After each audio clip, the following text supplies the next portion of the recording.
आपल्याकडे आपल्या इथे मैदान गाजवून गेले. अजून एक डोंबिवलीकर आहेत जे लौकिकार्थाने एक संगणक अभियंता आहे. आतापर्यंत त्याच्या यूट्यूब चॅनलवर त्यांनी 298 पुस्तकांची परीक्षणं दिली आहेत. त्याचबरोबर मराठी भाषेचा प्रचार आणि लोकांमध्ये त्याची आवड निर्माण करणं यासाठी खूप महत्त्वाचं काम ते करत आहेत.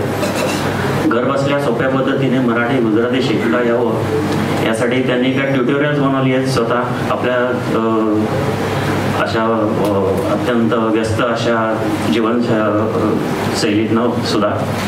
आणि त्या ट्युटोरियल्समध्ये त्यांनी देशाविदेशातले विद्यार्थी पण त्यांच्याकडे शिक्षण घेतात. USA, Costa Rica, Germany, England, Japan, Indonesia, चीन आणि भारतातले काही मराठी व्यतिरिक्त भाषिक लोकसुद्धा त्यांची शिकवणी घेतात. तर असे हे कौशिक लेले,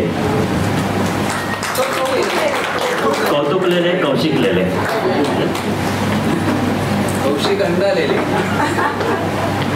धन्यवाद प्रदीप सर. तर आता सरांनी सांगितलं असं की जगभरातील लोकांना मराठी भाषा शिकवण्यासाठी, गुजराती भाषा शिकवण्यासाठी मी ते ऑनलाईन लेसन्स केलेत. आणि मला स्वतःला भाषा शिकायला आवडतं, त्यामुळे सध्या मी चायनीज भाषा शिकतोय गेल्या 3-3.5 वर्षांपासून. HSK लेवल 2 माझी झाली आणि आता HSK लेवल 4 साठी मी अभ्यास चालू आहे. अभ्यासात नाही, आवड म्हणून करतोय. ऑनलाईन ज्या वेबसाईट आहेत किंवा यूट्यूब व्हिडिओज आहेत त्याच्या माध्यमातून. तर जेव्हा आपण या भाषा शिकतो तेव्हा साहजिकच मी मराठी शिकवताना मला कळलं, मी जाणवलं की आपण किती कठीण भाषा बोलतो, की त्याच्या व्याकरणाचे नियम आणि त्याच्यामधले अपवाद इत्या गोष्टी आहेत की आपल्याला कळत नाही की आपण मराठी भाषा बोलतो, आपली मातृभाषा बोलतो, त्यामुळे आपण सहज बोलतो. पण जेव्हा नवीन माणसाला शिकायचं असतं तेव्हा त्याला किती त्या गोष्टीमध्ये कष्ट घ्यावे लागतात. तर सध्या मी चायनीज भाषा शिकतोय, त्यामुळे असं होतं की साहजिकच चायनीज भाषेची आणि मला ज्या या भाषा येत आहेत मराठी, तमिळ, गुजराती या भारतीय भाषा यांच्याशी आणि इंग्लिशशी तुलना होते. तर आज एक पुढच्या 5 मिनिटात मी चिनी भाषेबद्दल मला ज्या गमती जमती जाणवल्या त्या तुमच्याशी शेअर करायचा माझा विचार आहे. तर सगळ्यात महत्त्वाचं म्हणजे जेव्हा कुठलीही भाषा आपण शिकतो तेव्हा आपण शिकतो त्याचा ग्रामर.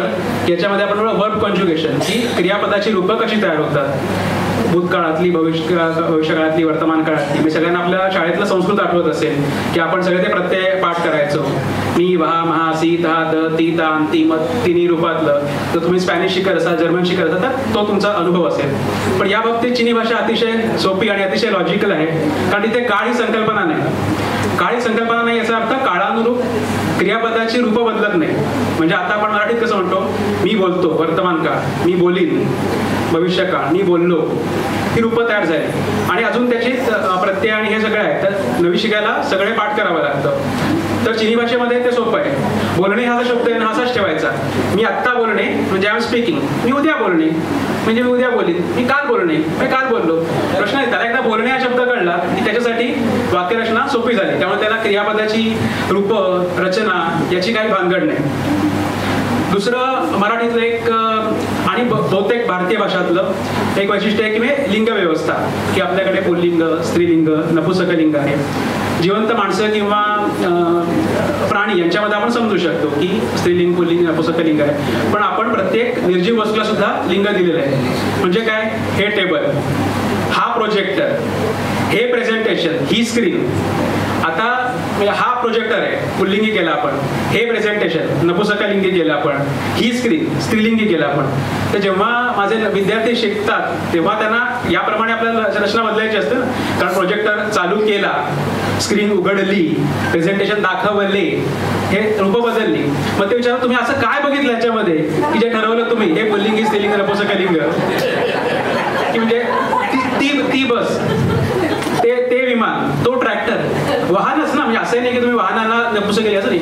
तो ट्रॅक्टर काय बघितलं पुल्लिंगी, ती बस काय बघितलं नपुंसकलिंग, ते विमान काय दिसलं तुम्हाला, म्हणून असं आहे. तर चिनी भाषेमध्ये पुन्हा ती सोपी गोष्ट आहे की लिंग व्यवस्था अशी नाही. जे माणसं आहेत त्यांच्यासाठी फक्त पुल्लिंग, स्त्रीलिंग त्याप्रमाणेचे प्रोनाउन्स आहेत. बाकी गोष्टींसाठी काही जेंडर नाही, त्यामुळे क्रियापदाची रचना त्याप्रमाणे बदलत नाही. त्यामुळे तो एक डोक्याचा त्रास खूप वाचतो. त्यामुळे ग्रामर असं चिनी भाषेत नाही, तर ते सेट फ्रेजेस आहेत की त्या पद्धतीने किंवा आपण म्हणतो की वाक्याची टेम्पलेट्स, तर तशा पद्धतीने ती वाक्यरचना होते. पण ही गोष्ट एका अर्थी सोपी आहे. तर दुसरी गोष्ट जी सगळ्यांना कठीण वाटते आणि ऑब्व्हियसली कठीण आहे ती म्हणजे चिनी लिपी. आपल्याला माहिती आहे, आपण म्हणतो की चिनी चित्रलिपी आहे. तर जेव्हा मला चिनी भाषा शिकावीशी वाटली तेव्हा त्या चिनी लिपीनेच माझ्या आकृष्ट केलं की काय प्रकार आहे नक्की. आपण म्हणतो चित्रलिपी म्हणजे काय, की त्याच्यामध्ये अल्फाबेट्स नाही आहेत. तसं मराठी आपण म्हणजे अतज्ञ अक्षर आहे, रोमन लिपीमध्ये A to Z आहे आणि ते वापरून आपण कुठलेही शब्द लिहू शकतो. तर चिनी चित्रलिपी म्हणजे काय, तर आपल्याकडे व्हॉट्सअपवरती फेसबुकवरती आपल्याला बऱ्याच वेळा अशी हे येतात, कोडी येतात, याच्यामध्ये इमोजी वापरलेले असतात आणि त्याच्यात दिलेलं असतं की ह्या इमोजीमधनं तुम्हाला गाणं शोधा किंवा पिक्चरचं नाव शोधा. म्हणजे समजा असं एक इमोजी आहे की नाकाची इमोजी, त्यानंतर रागावलेला चेहरा, तो लाल चेहरा आणि औषधांची गोळी. तर नाक, लाल चेहरा, औषध, याच्यावर तुम्हाला काय गाणं सुचेल, मग ते नाकावरच्या रागाला औषध काय. तर अशा पद्धतीने आपण गाणी किंवा पिक्चरची नावं त्या इमोजीमधून दाखवू शकतो. फक्त होतं काय आता की आपल्याला त्याचं सेट मिनिंग माहिती नाही, प्रत्येकजण आपापल्या हिशोबाने तो अर्थ लावेल त्याचा. पण हेच जर आपण ठरवलं की आजपासून आम्ही सगळं इमोजीमध्येच बोलणार आणि या इमोजीला आपण समजा आपण ठरवलं हे 100 लोक आजपासून या इमोजीमध्येच बोलणार आहोत आणि या इमोजीचा हा अर्थ, हा इमोजीचा हा अर्थ, हे जर ठरवलं तर आपण त्या पद्धतीने एकमेकांशी संवाद साधू शकतो. तर चिनी लिपी ही अगदी तशीच आहे की प्रत्येक गोष्टीसाठी तिथे चित्र आहे. म्हणजे हे जर वाक्य मी घेतलं की प्रत्येक गोष्टीसाठी तिथे चित्र आहे, तर प्रत्येक या संकल्पनेसाठी एक चित्र आहे, गोष्ट या संकल्पनेसाठी एक चित्र आहे, साठी एक चित्र आहे, चित्र या संकल्पनेसाठी एक चित्र आहे याच्यासाठी आहे, अशी गोष्ट तिथे होते. आणि हे चित्र होती चित्री म्हणजे जे म्हणतात की 1-1.5 लाख वगैरे चित्र आहेत. आणि जो बेसिक लिटरेट माणूस आपण म्हणतो की ज्याला वर्तमानपत्र, मासिक नेहमीचं वाचता येतं, नेहमीचं करस्पॉन्डन्स करता येतो, त्याला साधारण 7,000 चित्र रेकग्नाइज करता येणं अपेक्षित आहे.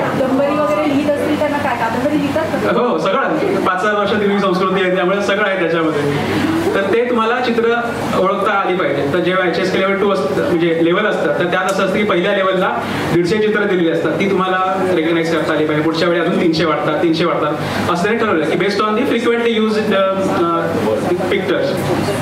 आणि जिथं असं होतं की कारण फ्रिक्वेंट यूज प्रमाणे ते सॉर्ट केले असल्यामुळे तुम्ही जेव्हा 150-200 चित्र लक्षात ठेवत जाता तेव्हा तुम्ही बरंच वाचायला शिकू शकता. 500 आली तरी तुम्हाला खूप वाचता येतं, असं त्याप्रमाणे त्यांनी ते डिझाईन केलेलं आहे. आणि चित्र पण अशी काही रँडम नाहीये, तर त्याच्या मागे पण त्यांचा इतिहास आहे की पूर्वीच्या काळी जसं वस्तू एखादी दिसतीये त्या पद्धतीने ते चित्र काढायची. म्हणजे सूर्यचंद्र तर सूर्यासारखं चित्र, चंद्राचं चंद्रासारखं चित्र. आणि ते ओरॅकल बोन्स असं म्हणतात की ओरॅकल बोन्स म्हणजे आपण कौल देवाला लावतो आपण म्हणतो ना, त्या पद्धतीने तिथे यांची कल्पना होती. तर धातूवरती म्हणा, लाकडावरती म्हणा किंवा हाडांवरती ते चित्र काढून त्यांच्या पद्धतीने काहीतरी विधी करायचे आणि मग ती संकल्पना पुढे पुढे डेव्हलप होत गेली. आपण आता जर तुम्ही त्यांची चित्र बघितली, तर प्रेझेंटेशन नाही आणले, तर पूर्वीच्या काळी सुरुवातीला 1,000-5,000 वर्षापूर्वी ते सूर्यच काढत असतील. पण ते नंतर आता एका लोकांना कळलं की आपल्याला सूर्यचित्र काढायचं आहे, तर जसं आपण हस्ताक्षरामध्ये शॉर्ट हँड करत जातो किंवा तसं त्यांचे ते स्ट्रोक्स कमी होत आता असं ते चौकटीसारखं चित्र दिसतं, पण ते सूर्य आहे. कारण सगळ्यांना माहिती आहे सूर्य आहे, कारण त्यांनी ठरवलं आता हे सूर्य आहे म्हणून. दुसरं एक गोष्ट आहे की तुम्ही बऱ्याच वेळा जर ट्रान्सलेशनमध्ये गेलात किंवा कुठल्या वेबसाईटवर गेलात, लँग्वेजेस ऑप्शन, तर तिथे तुम्हाला दिसतं की 2 ऑप्शन येतात, चायनीज ट्रॅडिशनल आणि चायनीज सिम्प्लिफाईड. तर चायनीज ट्रॅडिशनल आणि सिम्प्लिफाईड मध्ये काय फरक आहे, तर ही चित्रलिपीच आहे दोन्हीची. पण जेव्हा तिथे कम्युनिस्ट सरकार आलं तेव्हा त्यांनी बघितलं की आपल्या देशाचा लिटरसी रेट खूप कमी आहे, कारण आपली जी सिस्टीम आहे त्याच्यामध्ये तुम्हाला चित्र काढायची आहे, चित्र रेकग्नाइज करायचे, त्यामुळे प्रत्यक्ष लिहिता येणं ही तिथे खूप कलाच आहे. कारण आपण फक्त मुळाक्षर लिहिली तर आपल्याला लिहिता येतं, पण तिथे ते सगळी चित्र व्यवस्थित आली पाहिजे. तर म्हणून त्यांनी ठरवलं की ही चित्र खूप किचकट आहे, तर त्यामुळे आपण ती सोपी करूया. त्यामुळे ज्या नेहमीच्या वापरातली जी त्यांची चित्र आहेत त्याच्यामध्ये त्यांनी बरंच सुलभीकरण केलं आणि म्हणून ते म्हणतात की चायनीज सिम्प्लिफाईड. म्हणजे मूळ चायनीज जे ट्रॅडिशनल कॅरेक्टर त्याच्यामध्ये स्ट्रोक कमी करून चायनीज सिम्प्लिफाईड. तर आता मेनलँड चायनामध्ये ते चायनीज सिम्प्लिफाईड सिस्टीम वापरली जाते. तैवान आणि मला वाटतं हाँगकाँगमध्ये अजूनही ती जुनी सिस्टीम वापरली जाते, त्यामुळे ते दोन्ही तिथे ऑप्शन येतात. मग आता एक पुढचा प्रश्न येतो की चित्र तर दिसलं मला, त्या चित्रावरनं मी समजा अर्थही लावला, मी सूर्याचं चित्र दिसलं तर मला समजलं की हे सूर्य आहे. पण मग या शब्दाचा चिनी भाषेचा उच्चार कसा काय, तो कसा कळणार?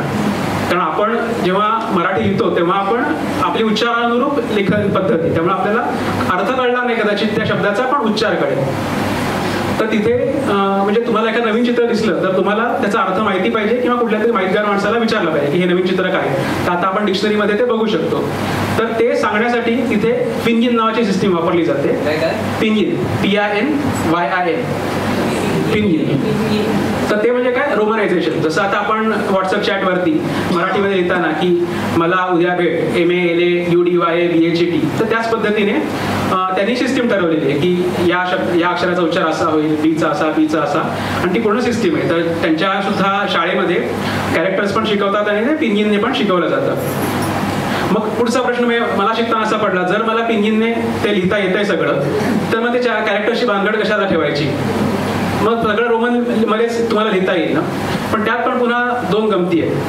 Chinese is a tonal language, म्हणजे आपण मराठीमध्ये ऱ्हस्व दीर्घ असं म्हणतो आणि त्याच्यामध्ये जर उच्चारामध्ये फरक केला तर अर्थ बदलतो. सुत आणि सूत असं आपण म्हणतो की दिन आणि दिन. पण असे आपल्याकडे मराठीमध्ये शब्द कमी आहेत आणि ऱ्हस्व दीर्घ एवढाच फरक आहे. पण चिनी भाषेमध्ये 5 प्रकारचे टोन आहेत. म्हणजे एक उदाहरण नेहमी दिलं जातं ते म्हणजे माच, कारण ते सांगायला आणि समजायला अधिक सोपं आहे. की आपण हा मा शब्द म्हटला, मा मा मा असं काही म्हटलं तरी मराठीत फरक नाही पडत. मा म्हणजे ज्याला आई या अर्थी म्हणायचं तर असाच फरक आहे. किंवा हिंदी भाषेमध्ये आपण घेतलं तर तो. पण चिनी भाषेमध्ये त्याचे 5 टोन होतात. मा चढणार टोन मा, खालून चढणार मा मा मा, आणि या 5 उच्चारांचे अर्थ वेगळे वेगळे आहेत आणि खूप वेगळे आहेत. एका माचा अर्थ होतो घोडा, एका माचा अर्थ होतो आई, मामा या अर्थी आई. एकाचा अर्थ माचा अर्थ होतो प्रश्न, काय रे का, आपण म्हणतो का त्या अर्थी. हा, एका माचा अर्थ होतो की नमनेच, आपण म्हणतो की हाताला मुंग्या आल्यात वगैरे. आणि एका माचा अर्थ होतो त्रास देणे. त्यामुळे तुम्ही तुझी मामा कशी आहे, तुझी मामा कशी म्हटली, तुझा घोडा कसा आहे, तुझी आई कशी आहे, असा अर्थाचा अनर्थ व्हायचा. हा, एक पहिलं असं आहे की मा फक्त छोटा मा. दुसरा आहे की मा खाल्लं वर, आपण जर म्हणतो की आरोह मा, त्याचा अर्थ घोडा. पहिला सिंपल क्वेश्चन माझा मा, हा तो शेवटी वापरला जातो. मग एकाचा अर्थ आहे घोडा, मग एकाचा अर्थ आहे मा, त्याचा अर्थ की नमनेस असा. मग तिसरा की मा, त्याचा अजून एक वेगळा अर्थ आहे. आणि मा मा लॉंग केल्यावर मा मा त्याचा अर्थ आई. वेगळा अर्थ काय?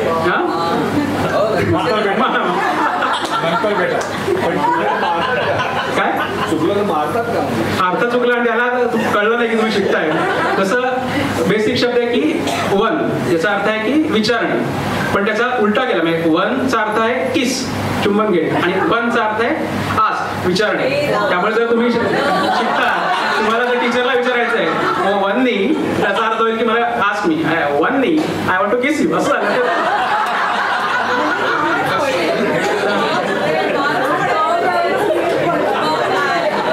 त्यामुळे त्या अर्थाचा अनर्थ होऊ शकतो. त्यामुळे शिकताना त्या टोनकडे पण हळूहळू लक्ष द्यायला लागतं. आपण बोलायला लागतो तेव्हा सुरुवातीला आपल्याला तो एवढा पटकन त्याचा फरक समजत नाही, पण जितकं आपण ऐकू तेवढा तो समजायचा प्रयत्न करतोय. माझा अजूनही उच्चार काही तेवढे चांगले नाहीये, पण मी ऐकायचा जास्त प्रयत्न करतोय. मी योग्य उच्चार शिकून ठेवला. टीचर कोण आहे? टीचर कोण आहे? ऑनलाईन असतं सगळे युट्यूब चॅनल, फिक्स असं कोण नाही. जेंडर लर्न चॅलेंज डोलोरेस अशी आहे का? चुकीचा अर्थ लवकर लागू द्या. म्हणून आणि अजून एक गंमत आहे की ठीक आहे, आपण समजलं की त्या माचे 5 उच्चार आहेत, 5 अर्थ कळले, तिथेही ते कॉम्प्लेक्सिटी संपत नाही. तर त्या चायनीज भाषेमध्ये आहे की एकाच उच्चाराचे अनेक शब्द आहेत, अनेक अर्थाचे. म्हणजे मगाशी जे म्हणत होतो मी की फक्त पिनयिन जर कळलं तर काय प्रॉब्लेम आहे, चित्र कशाला लिहायची.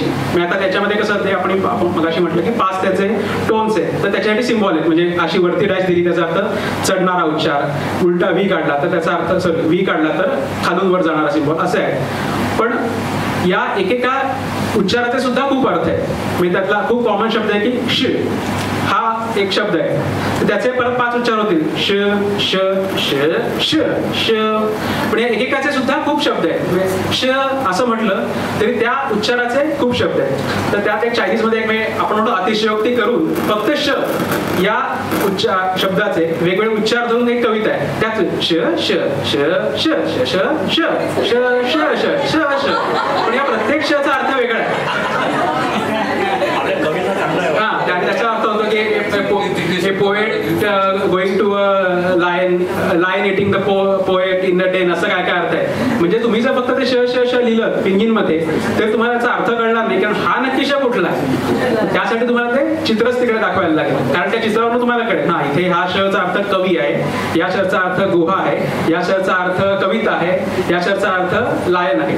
अशा पद्धतीने तुम्हाला ते कॅरेक्टर्स तुम्हाला शिकायला लागतात, त्याचा पिंगिन उच्चार शिकायला लागतो, त्याचा अर्थ समजायला लागतो.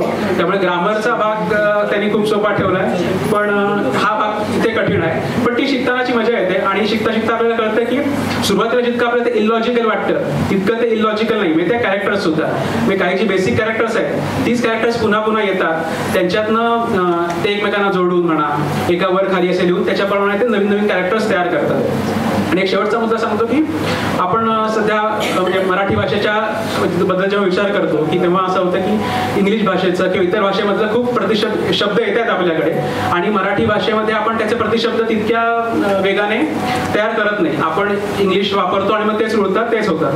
पण चिनी भाषा आणि इंग्लिश खूपच वेगळी असल्यामुळे आणि ते स्वतःच्या भाषेबद्दल खूपच जागरूक असल्यामुळे ते प्रत्येक गोष्टीचे चिनी भाषेतले प्रतिशब्द तयार करतात आणि प्रत्येक वेळी असं नाही की ते ऑलटुगेदर नवीन शब्द तयार केले आहेत त्यांनी, तर ते एक्झिस्टिंग जे सध्याचे उपलब्ध शब्द आहेत त्यांनाच एकमेकांना जोडून ती संकल्पना सादर करणारा शब्द तयार करतात. म्हणजे फे याचा अर्थ तिथे उडणे, तर विमानासाठी त्यांचे आणि ची या शब्दाचा अर्थ आहे यंत्र म्हणा साधन म्हणा, तर फे ची म्हणजे उडणारं साधन म्हणजे विमान असा साधा शब्द त्यांच्याकडे.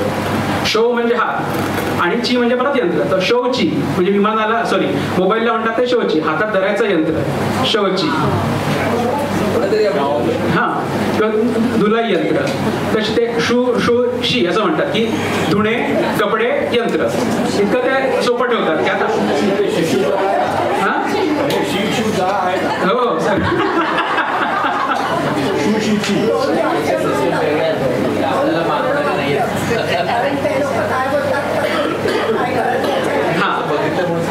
जेव्हा अशा पद्धतीने मी तुम्हाला जेव्हा तुम्हाला जर इंटरेस्ट वाटला तर तुम्ही नक्की चिनी शिकायला सुरुवात करा. मी माझ्या युट्यूब चॅनलवरती असेच गंमत चिनी भाषेची मराठीतून अशी युट्यूब व्हिडिओ मालिका बनवतोय. मी त्याच्यामध्ये सुरुवातीचे 7-8 व्हिडिओ असे या गमती जमती सांगितल्या जे मला जाणवल्या आणि त्यानंतर मराठीतून चिनी भाषा शिकवायचा प्रयत्न केलेला आहे. म्हणजे मी काही हे नाहीये शिक्षक नाहीये, पण मला शिकता शिकता मला असं वाटलं की जर मी शिकवायचा प्रयत्न केला तर शिकवताना माझे कन्सेप्ट क्लिअर होते की मला ते कळले का नाही दुसऱ्याला सांगताना. आणि एक मराठी ज्ञानभाषा होण्यासाठी जितक्या क्षेत्रातलं ज्ञान मराठीत उपलब्ध असेल तितकं ते चांगलं होईल. परदेशी भाषा शिकण्यासाठी चायनीज जॅपनीज स्पॅनिश भरपूर ऑनलाईन रिसोर्सेस उपलब्ध आहेत, पण सगळे इंग्लिशमधले आहेत. तर माझ्याकडनं मी एक काय करू शकतो तर मराठीतनं शिकवायचा प्रयत्न केलाय मी आणि जसं जसं मी शिकतोय तसं तसं नवीन व्हिडिओ बनवतोय. त्यामुळे तुम्ही पण जमल्यास त्याला भेट द्या. पहिले 5-6 भाग तर तुम्ही नक्की बघा, कशा गमती जमती तुम्हाला त्यात ऐकायला मिळेल. तर जी चिनी लिपी आहे ती कांजी लिपीच आहे. कांजी म्हणजे जॅपनीज लोकांनी पण सुरुवातीला ती लिपी वापरली होती. चिनी भाषेमध्ये त्याला हान्झ म्हणतात आणि ते तिकडे चायनीमध्ये त्याचाच उच्चार तो कांजी असं होतो. आणि जॅपनीज लोक 3 लिपी वापरतात, म्हणजे कांजी पण वापरतात आणि अजून 2-3 त्यांचं हिरागाना काताकाना आणि कांजी. त्यामुळे त्यांची सिस्टीम थोडी अजून कॉम्प्लिकेटेड आहे. जपानी लोकांना चिनी वाचता येऊ शकतं कारण कॅरेक्टर्स तिथं असतात, म्हणजे उच्चार नाही कळणार, कारण चित्र आहे ते सूर्याचं आहे. ते सूर्याचं चित्र एकदा कळलं की ते त्याचा अर्थ तिथे वेगळं म्हणतील, ते तिकडे वेगळं म्हणतील, ते उच्चार वेगळा करतात. म्हणजे आपण जे चिनी वाक्य असेल ते आपण मराठीत उच्चार करू शकतो ना, कारण सूर्य उगवला उद्या भेटू, म्हणजे आपण काय उद्या सूर्योदयाच्या वेळी आपण भेटू असा अर्थ त्याचा करू शकतो आपण, कारण चित्र आहेत ते. मी चित्र वाचलं सूर्याचं भेटण्याचं उद्याचं चित्र वाचलं, पण त्याचा उच्चार आपल्याला मिंग तियान वो मानची आणि मियान हा त्याचा उच्चार आपल्याला कळेल, कारण जर आपल्याला ते माहिती असेल ते. तर ही चित्र काढताना ती आपल्या इथे वळणदार अक्षरासाठी आपण म्हणतो कुठले तर कंपल्शन आहे, त्यामुळे ते कॅलिग्राफीसाठी तिकडे जास्त लोक हे करतात. आणि आता असं आहे की तिकडच्या लोकांनाही लिखाणाची सवय गेलेली आहे. जसं आपलं होतं की टायपिंगचं की आपण टायपिंग जास्त करतो, लिखाणाची आपली सवय गेलेली आहे, तर त्यामुळे इथल्या लोकांचं टायपिंगवर जास्त हे आहे. सो 在前我很高兴你们都来了听我的讲